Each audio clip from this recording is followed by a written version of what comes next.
السلام عليكم ورحمة الله وبركاته. النهاردة هنستعرض معاكم جهاز كسر زيرو زي ما انتم شايفين. بصوا الجهاز بصوا حالة الجهاز عامل ازاي، جهاز بيقود.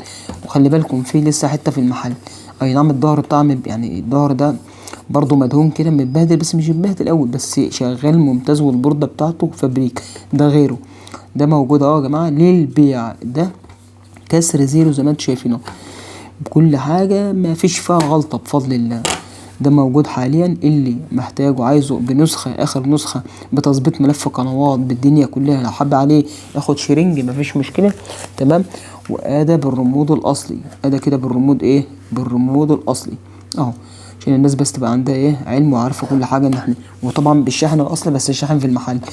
اللي ده مقطع صور كده، اللي محتاجه هيخش يكلمني وخلص في وش على طول ان شاء الله.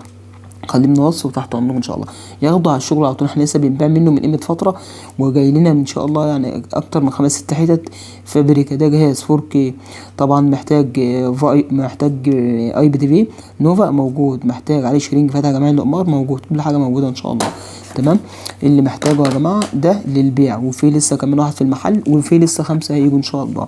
طبعا بتاخد حاله ممتازه طبعا، بالشحن الاصلي بالرمود الاصلي وكله تمام التمام. ماشي يا جماعه، اي حد محتاجه هيخش يكلمنا واحنا تحت امره ان شاء الله. السلام عليكم.